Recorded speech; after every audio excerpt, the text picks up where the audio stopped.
Hello दोस्तों, कैसे हो आप लोग। आशा करते हैं कि आप लोग अच्छे ही होंगे। दोस्तों, आज के इस वीडियो में हम एसएससी प्रोटेस्ट 2025 के बारे में बात करने वाले हैं, जो 4 अगस्त को रामलीला मैदान में दिल्ली में हुआ था। दोस्तों, क्या यह सच में एक प्रोटेस्ट था या फिर एक महफिल थी जो शेर व शायरी की वजह से सज गई और फिर 5 बजे के बाद महफिल उड़ गई। दोस्तों, क्या एसएससी प्रोटेस्ट अब फेल हो चुका है? क्या एसएससी का अब कोई रिफॉर्म्स नहीं होगा? और एसएससी प्रोटेस्ट फेल होने की असली वजह क्या है? और वेंडर चेंज होगा या नहीं, या एसएससी सीजीएल का क्या होगा? इन दोनों मुद्दों पे हम वीडियो के लास्ट में बात करेंगे। सबसे पहले हम बात करने वाले हैं कि एसएससी प्रोटेस्ट फेल हो चुका है। तो दोस्तों, इस तरह से टीचर्स आपस में लड़ रहे हैं, इस तरह से देखकर लगता है कि जैसे 1857 की क्रांति फेल हो गई थी हमारे स्वतंत्र सेनानियों की कुछ गलतियों की वजह से। इस प्रकार ऐसा लग रहा है कि एसएससी प्रोटेस्ट भी फेल होने की तरफ ही जा रहा है दोस्तों। लेकिन इसका मेन मुद्दा यह है कि एसएससी प्रोटेस्ट फेल होने की असली वजह क्या है। कुछ दोस्त कह रहे हैं कि अभिनय शर्मा सर की वजह से एसएससी प्रोटेस्ट फेल हो गया, कुछ कह रहे हैं कि आदित्य सर से लीड करना नहीं आया। दोस्तों, मैं आपको एक बात बता दूं, सभी टीचर्स हमारे लिए रेस्पेक्टेड हैं और किसी भी टीचर्स के वीडियो में जाके आप कमेंट में गलत बातें मत लिखो। लेकिन एक बात ये भी मान लीजिए कि वो टीचर होने से पहले एक बिजनेसमैन है। अगर वो बिजनेसमैन होते नहीं तो सेलेक्ट होने के बाद भी आपको सबको पता है कि दोस्तों, जो सेलेक्ट हो जाता है बंदा तो वो क्यों पढ़ा रहा है और किस लिए कोर्स बेच रहा है। सबको पैसा चाहिए, ये सीधी बात है। अब मैं आपको बताता हूँ क्या अभिनय सर की गलती है या आदित्य सर की गलती है। दोस्तों, जो अभिनय सर है उनको लीडरशिप चाहिए या फिर उनके अंदर ही लीडरशिप फूट फूट के भरी हुई है, ये मैं आपको बताता हूं। जब 2017 में प्रोटेस्ट हुआ था तब भी अभिनय शर्मा ने सर ने उसको लीड किया था। जब तो सर नए नए थे, लेकिन उसके बावजूद भी सर ने लीडरशिप को संभाला। इसका मतलब है कि अभिनय सर के अंदर लीडरशिप है, इसको हम नकार नहीं सकते, क्योंकि अभिनय शर्मा सर ने 2017 का प्रोटेस्ट भी सक्सेस करके दिखाया है। या अभी 2025 में 2024 की प्री में जो कुछ स्टूडेंटों को 1000-1200 स्टूडेंटों को अंदर करवाना हो या फिर कट ऑफ को गिरवाना हो, या पीछे की अगर हिस्ट्री को देखते हैं तो नीतू मैडम और अभिनय शर्मा सर इसके लिए लीडरशिप के लिए बेस्ट है। लेकिन आदित्य रंजन सर भी एक अच्छे लीडर हो सकते हैं।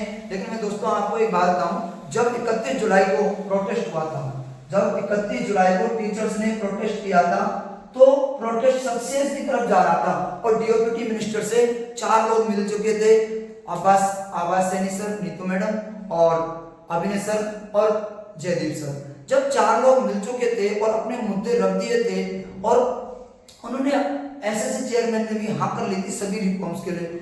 लेकिन सबसे बड़ी बात है कि यहीं से आदित्य रंजन सर के पेट में दर्द स्टार्ट होता है। क्यों? क्योंकि ये भी चाहते हैं कि हम लीड करें, आदित्य रंजन सर भी चाहते हैं कि हम लीड करें, इसलिए आदित्य रंजन सर ने कंट्रोवर्सी स्टार्ट की। अगर आप देखेंगे तो आदित्य रंजन सर का जन्म ही कंट्रोवर्सी से हुआ है। दोस्तों, 2-3 साल में एक इंसान अगर इतनी सक्सेस पा लेता है, इसका मतलब है कि उसने कंट्रोवर्सी करके स्टार्ट किए। चाहे हम आदित्य रंजन सर की बात कर लो, चाहे गगन प्रताप सर की बात कर लो, और चाहे अपने अभिनय सर भी एक कंट्रोवर्सी से ही आगे बढ़े। अभिनय सर पहले राकेश सर को गाली देते थे, फिर गगन प्रताप सर, अभिनय सर और राकेश सर दोनों को, और एक मोहित गोयल सर है उनको गाली देते थे, और उसके बाद आए आदित्य रंजन सर। दोस्तों, आदित्य रंजन सर ने तो हद ही कर दी। आदित्य रंजन सर की नीतू मैडम के साथ, राकेश यादव सर के साथ, अभिनय सर के साथ, गगन प्रताप सर के साथ और सभी टीचर्स को वो आदित्य रंजन सर हमेशा गाली देते रहते हैं। ये मैंने काफी बार देखा, जब भी कंट्रोवर्सी स्टार्ट होती है आदित्य रंजन सर की तरफ से स्टार्ट हो जाती है। अब कुछ आदित्य रंजन सर के फैन होंगे, वो हमको कमेंट बॉक्स में हमको भी कुछ बोल देंगे। लेकिन दोस्तों, ना तो मैं अभिनय शर्मा सर से पढ़ता, ना मैं गगन प्रताप सर से पढ़ता, और ना मैं आदित्य रंजन सर से पढ़ता। और अगर देखी जाए तो आदित्य रंजन सर भी अच्छा पढ़ाते हैं, गगन प्रताप भी अच्छा पढ़ाते हैं और अभिनय सर भी अच्छा पढ़ाते हैं। और दोस्तों, अगर मैं बात करूं जेन्युइन टीचर की, तो दोस्तों जेन्युइन टीचर अगर देखा जाए तो अभिनय सर और इन सबको छोड़ दिया जाए, एक शुभम जैन सर है दोस्तों, आरबी वाले सबसे जेन्युइन बंदे हैं, और मोहित गोयल सर, और अपने सबसे लीजेंड, और अगर मैथमेटिक्स में देखा जाए तो दोस्तों पवन राव सर है।